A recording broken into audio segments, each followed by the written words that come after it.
Muy bien, buenas tardes. El año pasado, durante varias charlas, estuvimos compartiendo un tema que tenía que ver con un concepto que la Biblia maneja de cada uno de los creyentes, que se refiere a ellos como sacerdotes espirituales. Estuvimos pensando en la responsabilidad que tenemos de ofrecer sacrificios espirituales a Dios. Y estábamos mirando ahí que esta clase de sacrificio no tiene que ver con liturgias o con cosas que nosotros hacemos, sino con las actitudes y el servicio que ofrecemos al Señor.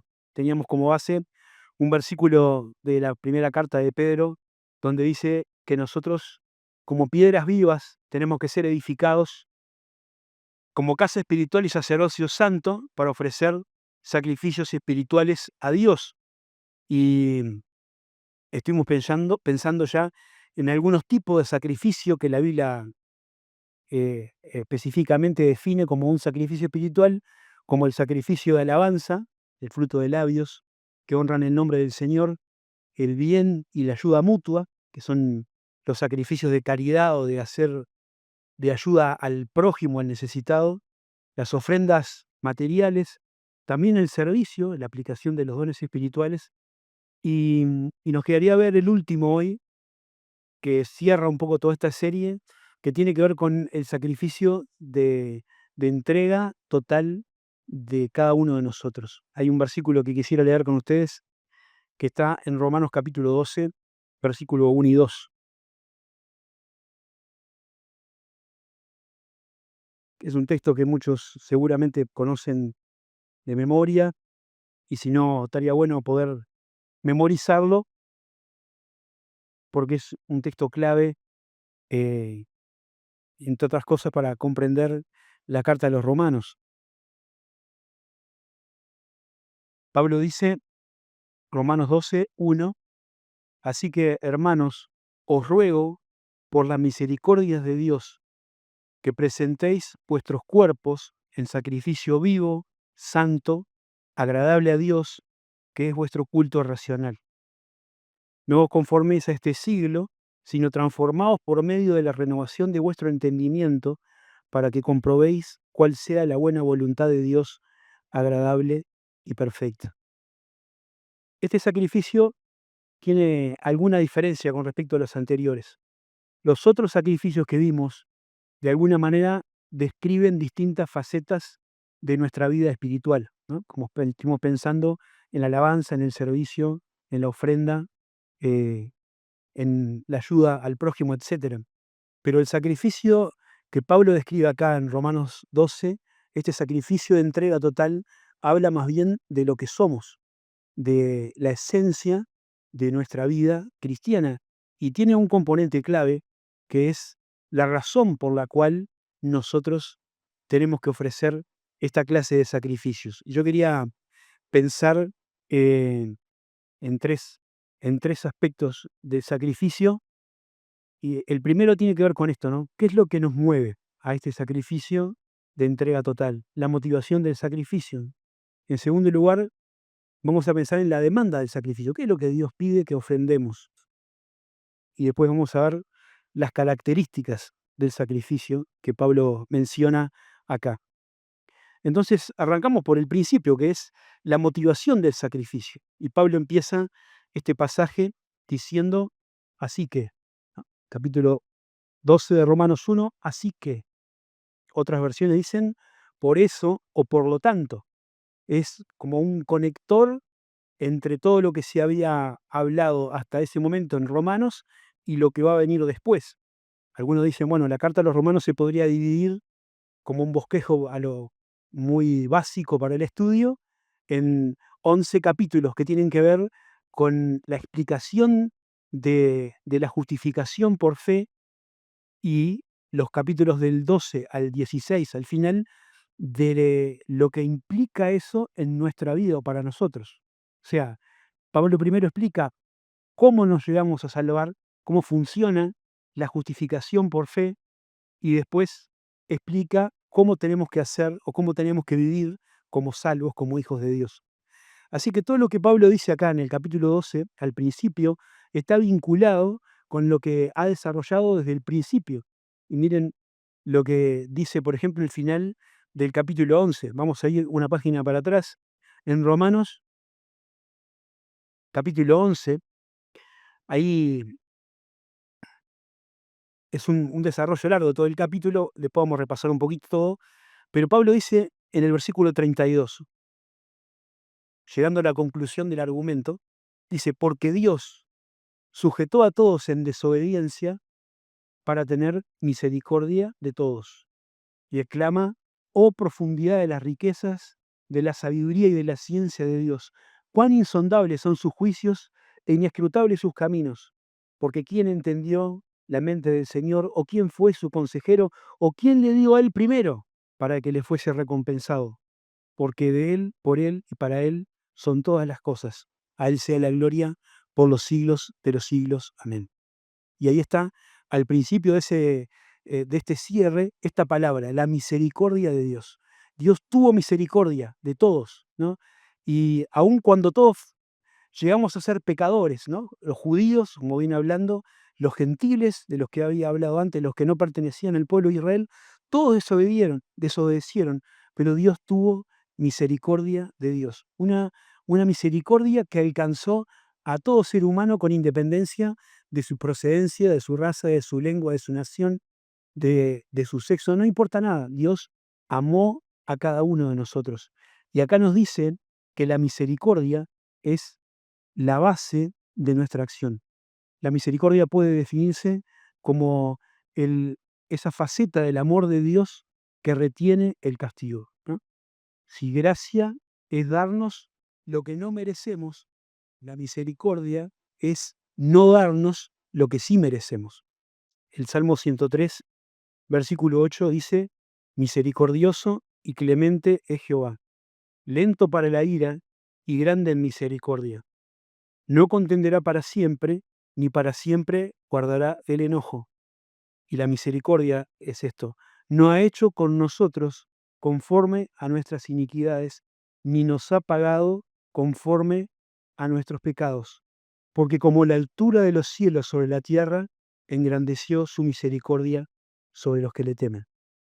Dios no nos castigó como merecíamos, tuvo misericordia de nosotros. Y Pablo no dice la misericordia de Dios, dice las misericordias, porque cuando uno empieza a repasar todo lo que se ha venido desarrollando en Romanos, empieza a ver un montón de facetas en que se ha mostrado la misericordia de Dios para la humanidad. En el capítulo 1, Dios muestra su misericordia al ofrecer un evangelio que es poder de Dios para salvación a todo aquel que cree. En el capítulo 2, estoy hablando de Romanos, Dios muestra su misericordia al mostrar su paciencia y pasar por alto los pecados, no juzgándolos de inmediato, sino dando tiempo al pecador para el arrepentimiento. En el capítulo 3 podemos pensar que Dios muestra su misericordia cuando nos declara justos por pura gracia. En el capítulo 4, Dios muestra su misericordia cuando cuenta nuestra fe como justicia, como hizo con Abraham. En el capítulo 5, Dios muestra su misericordia cuando, siendo aún pecadores, Cristo murió por nosotros. En el capítulo 6, Dios muestra su misericordia cuando nos libera de la esclavitud del pecado para que podamos andar en novedad de vida y servirle a Él para bendición. En el capítulo 7 vemos la misericordia de Dios cuando entiende nuestra debilidad, nuestra lucha con un pecado que eh, no podemos vencer en nuestra propia fuerza, ese cuerpo de muerte del que Pablo habla y nos da el poder del Espíritu Santo para esa lucha. En el capítulo 8 Dios muestra su misericordia cuando afirma que no hay ninguna condenación para los que están en Cristo Jesús y que nada podrá separarnos del amor de Cristo. Capítulo 9, Dios muestra su misericordia amando a quien Él quiere, porque es el soberano y el creador de todas las cosas. En el capítulo 10, Dios muestra su misericordia prometiendo que todo aquel que invoque el nombre del Señor será salvo.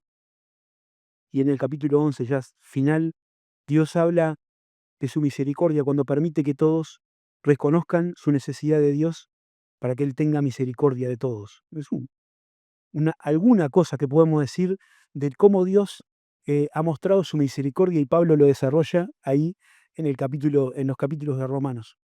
Jeremías decía, por su misericordia no hemos sido consumidos.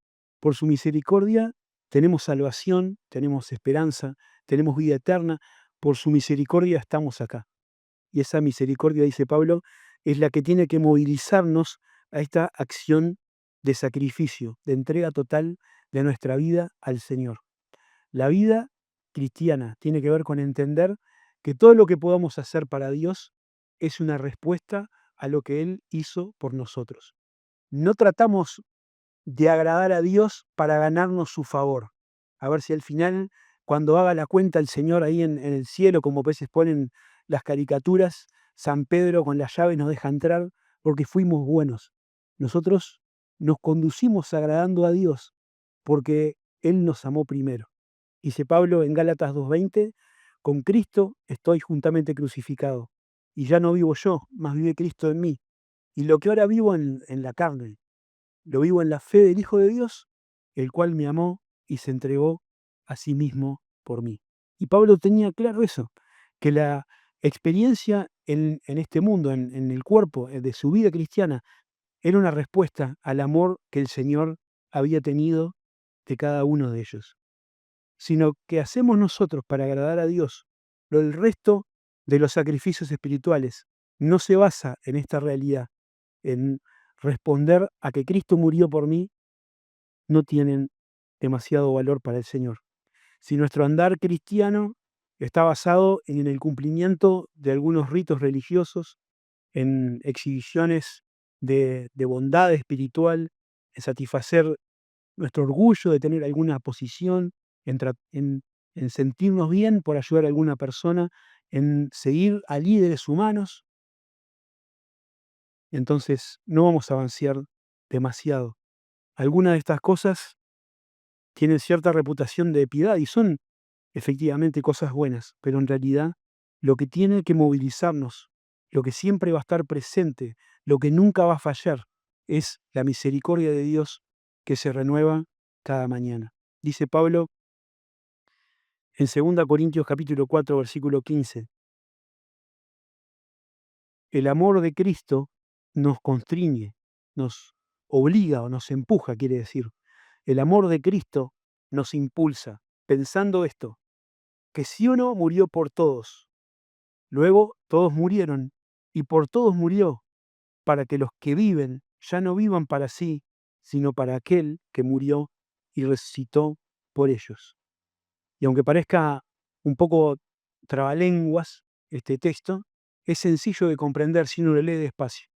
Nosotros vivimos para el Señor, o deberíamos vivir para el Señor porque Él murió por nosotros. Es el amor de Cristo lo que tiene que impulsar nuestro sacrificio. En segundo lugar, Pablo habla acerca de la demanda. ¿Qué es lo que Dios quiere de nosotros? Y la demanda de Dios es la misma a lo largo de toda la Escritura. En los Proverbios, Dios decía, dame, hijo mío, tu corazón. La demanda de Dios tiene que ver con la entrega de nuestra persona, de la totalidad de nuestra persona. Pablo utiliza la idea que presentéis vuestros cuerpos, ¿no? Que presentemos nuestros cuerpos. Se refiere a la totalidad del ser humano, no solamente a la parte biológica o el organismo, sino a todo lo que somos como ser humano. La Biblia dice que el ser humano se constituye de una parte material y de una parte inmaterial, ¿no? Hay un texto en Primera Tesalonicenses, perdón, que dice, todo vuestro ser, espíritu, alma y cuerpo sea guardado irreprensible para la venida del Señor. Y ahí nos habla de estos componentes del ser. A veces es difícil diferenciar o definir exactamente la diferencia entre el alma y el espíritu. Por eso podemos decir, hay una parte inmaterial, que no es algo que se pueda medir con aparatos de la medicina, y el cuerpo material, el que podemos ver y tocar, nuestro organismo. Pero todo constituye nuestro ser. Lo que Dios quiere que nosotros entreguemos de manera total es todo nuestro ser. La parte material, visible, inmortal, y también la parte inmaterial que viene a ser nuestra alma y nuestro espíritu, que también son de Dios. Y es muy relevante que Pablo mencione que lo que tenemos que entregar sea nuestro cuerpo. En el tiempo de Pablo había una filosofía dando vuelta que se conocía como el gnosticismo. Ellos tenían un concepto de la materia muy, muy malo. Ellos pensaban que la materia era intrínsecamente pecaminosa y que lo importante era lo espiritual. Y y ellos llegaban a la conclusión de que como el cuerpo era malo e iba a ser destruido, lo que uno hiciera con el cuerpo en realidad no tenía relevancia porque el espíritu se mantenía puro, ¿no? Las acciones del cuerpo no podían afectar el espíritu. Así que uno podía vivir de cualquier forma, podía ser una persona pecadora, un adúltero, un borracho, cualquier pecado no importaba, porque lo que uno hiciera con el cuerpo no afectaba el alma. Y Pablo escribe en varias cartas combatiendo, por ejemplo, en Colosenses, esta realidad. Y acá nos hace pensar también en que el cuerpo no solamente es parte de nuestro ser, sino que nuestro cuerpo es el templo del Espíritu Santo. De manera que sí que lo que nosotros hacemos con el cuerpo afecta nuestro espíritu. Y si usamos nuestro cuerpo para hacer cosas que desagradan a Dios, afectamos no solo a nuestro cuerpo personal individual, sino también afectamos al cuerpo de Cristo, que es la iglesia, y también, ¿no?, en ese vínculo misterioso que tenemos con nuestro Salvador. De manera que sí, es relevante. El cuerpo es parte de nuestro ser y es lo que el Señor quiere que entreguemos. Pero el cuerpo también es el vehículo de nuestras acciones, de lo que nosotros hacemos. La fe, la vida cristiana, no es solamente declarativa, no es solamente racional o mental. Es algo que tenemos que llevar a la práctica mediante nuestro cuerpo. Hace unos instantes estábamos celebrando la cena del Señor, ¿ah? Y el Señor Jesucristo, para poder cumplir con la misión de cargar con nuestros pecados y llevarlos en la cruz, necesitó de un cuerpo, por eso se encarnó, ¿eh? No podemos vivir nuestra fe sin involucrar a nuestro cuerpo, porque la forma en que nosotros cumplimos con la ley de Dios, ¿no?, o con lo que Dios quiere que hagamos en este mundo, es con los órganos físicos que tenemos para eso. Dice en Romanos capítulo 6, Pablo ya usó esta idea antes, y dice en Romanos capítulo 6, no reine pues el pecado, 6:12 estoy leyendo, no reine pues el pecado en vuestro cuerpo mortal, de modo que lo obedezcáis en sus concupiscencias o en sus malos deseos. Ni tampoco presentéis vuestros miembros al pecado como instrumentos de iniquidad, sino presentaos vosotros mismos a Dios como vivos de entre los muertos, y vuestros miembros a Dios como instrumentos de justicia, porque el pecado no se enseñoreará de vosotros, pues no estáis bajo la ley, sino bajo la gracia, ¿no? Y está este concepto, nuestros cuerpos son la forma en que nosotros podemos servir a Dios, son como herramientas, como instrumentos que nos permiten cumplir con lo que Dios quiere, ¿no? A veces cuando hablamos del significado del bautismo, pensamos en que es una forma visible de representar algo que pasó en nuestro corazón. Morimos para el mundo y vivimos para Dios. El cuerpo hace eso con las otras cosas de nuestra vida, ¿no? Si tenemos fe, tenemos que obrar y las acciones se desarrollan mediante el cuerpo. Pablo lo acaba de decir, lo leímos en Gálatas 2:20, lo que ahora vivo en la carne, en este cuerpo, lo vivo en la fe del Hijo de Dios, ¿no? Así que la fe, entendida como la enseñanza, la teoría, si se quiere, de lo que significa lo que Dios quiere de nosotros, tiene que llevarse a la práctica mediante la disposición de nuestro cuerpo para hacer lo que le agrada al Señor. Y lo que Dios demanda de nosotros es lo mismo que ha demandado siempre. Uno puede leer, por ejemplo, en Isaías capítulo 1, la indignación de Dios recibiendo de su pueblo Israel los sacrificios que estaban pactados en la ley, ¿ah? Y él ve que son sacrificios que son desagradables, no porque no sean las cosas que él había pedido, sino porque los que le ofrecían estaban mal, ¿no? Y Dios dice en un versículo: "¿Quién demanda esto de vuestras manos? No quiero más los holocaustos, no quiero que celebren la fiesta, me tienen harto", podría decirse, ¿mm? Pero el problema no eran los sacrificios, sino las manos, ¿no? Las manos o todo el cuerpo, porque dice Dios: "Toda cabeza está enferma y todo corazón doliente. Desde la planta del pie hasta la cabeza, no hay en él cosa sana, sino herida, hinchazón y podrida llaga". Y estaba no hablando del cuerpo físico enfermo, sino de un corazón y de una mente que estaba espiritualmente enferma, y que pensaban que lo que Dios demandaba era simplemente el cumplimiento de ritos externos, y no entendían que Dios quería corazones íntegros, ¿no? No solamente, el cuerpo participando de un ritual, llevándolo a que se siente en un banco, sino la mente y el corazón, todo orientado al Señor. Si no tenemos vidas limpias, lo que hacemos para el Señor no es agradable a Él. Y sabemos que no somos santos y sabemos que tenemos pecados y que tenemos caídas, pero la solución está siempre en procurar la santidad, como dice la Escritura, y cuando caemos, cuando fallamos, cuando cedemos a la tentación, buscar perdón en la asombrosa y abundante gracia de Dios. Así que la motivación del sacrificio tiene que ser el amor. Nosotros le amamos a Él porque nos amó primero.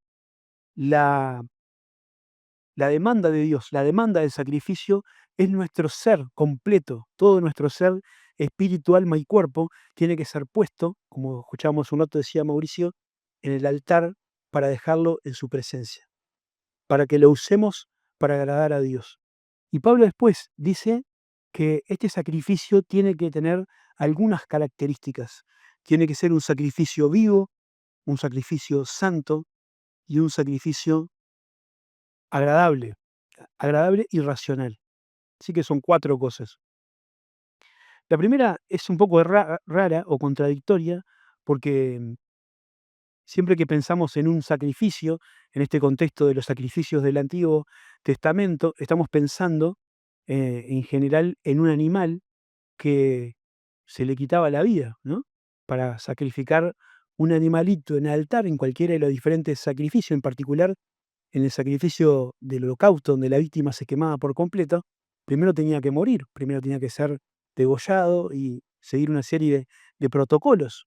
Así que, ¿por qué Pablo habla de un sacrificio vivo? ¿No?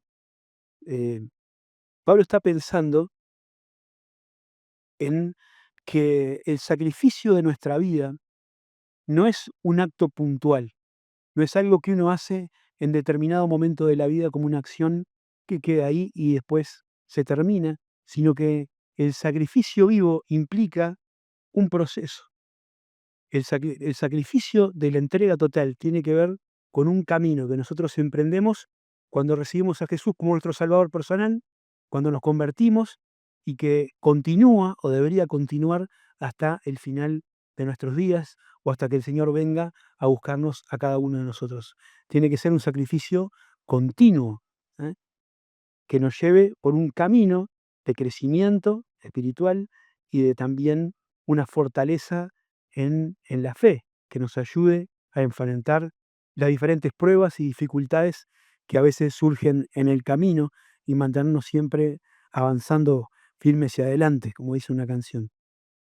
Tiene que ser un sacrificio vivo, tiene que ser un sacrificio continuo, pero también tiene que ser un sacrificio santo.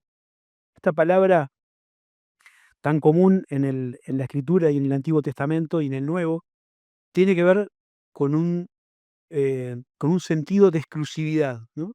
Santo es aquello que se apartaba para un fin específico. Así que si nosotros, como hijos de Dios, estamos consagrados a Dios, si estamos sacrificados a Él, nuestros miembros no deberían servir para 2 cosas diferentes. Si nuestros cuerpos son santos, si nuestros miembros están dedicados a servir a Dios deberían estar apartados de cualquier otro uso que no agrade o que no sea de, de utilidad al Señor, como aplicamos recién según lo que dice Pablo en el capítulo 6. La vida no se divide, la vida cristiana no se divide entre lo secular y lo eclesiástico, ¿no? No es una vida, una vida cristiana en los días de reunión y después el resto de la vida en lo que tiene que ver con nuestro trabajo, nuestro estudio, nuestra familia. Somos el mismo ser y somos la misma persona en todos los lugares. Por lo tanto, todo lo que hacemos en todo momento tiene que estar reflejado u orientado a servir al Señor, ¿eh? Que seamos siempre agradables a Dios. Y esta es la tercera característica, tiene que ser un sacrificio agradable al Señor. ¿Y qué es lo que agrada a Dios? ¿Qué es lo que Dios quiere del ser humano? ¿No? Y gracias a Dios, no tenemos que resolver este misterio que está muy claramente explicado en la Biblia en muchos pasajes. A mí me gusta particularmente uno que está en la profecía de Miqueas, porque ahí Miqueas en determinado momento se plantea eso. ¿Cómo puede un ser como el ser humano, con todos sus pecados y sus defectos, agradar o llegar a la presencia de un Dios que es extremadamente santo? ¿Con qué me presentaré? Dice Miqueas, ante Jehová, y adoraré al Dios Altísimo. ¿Me presentaré ante él con holocaustos, con becerros de un año? ¿Se agradará Jehová de millares de carneros o de 10.000 arroyos de aceite? ¿Daré mi primogénito por mi rebelión, el fruto de mis entrañas por el pecado de mi alma? Oh hombre, él te ha declarado lo que es bueno y lo que pide Jehová de ti. Solamente amar, hacer justicia, amar misericordia y ser humilde o humillarte ante tu Dios. Dios no quiere que nosotros vivamos una vida de religiosidad. No quiere que nos carguemos ni carguemos a otros con estándares de, de legalismo que son imposibles de alcanzar. No quiere que estemos mirándonos unos a otros para juzgarnos o para medir nuestra santidad. Quiere que vivamos sencillamente la fe de Cristo en la fe y el amor que es en Cristo Jesús. Como dice David en el Salmo 51, no quieres holocausto, que yo lo daría. Quieres un corazón contrito y humillado, porque un corazón así el Señor no lo desprecia. Es un sacrificio vivo, santo, agradable a Dios, pero también dice Pablo que es nuestro culto racional, y la palabra es lógico, ¿no? La palabra de donde sale nuestra expresión lógica está en este versículo, y significa que este sacrificio es una respuesta razonable y sensata a la misericordia de Dios, ¿no? Como dice Pablo, así que por la misericordia de Dios, hagan esto, porque esto es lo lógico, esto es lo razonable. La reacción normal que tiene que hacer un pecador que es alcanzado por la gracia de Dios es vivir para el Señor. ¿Sí?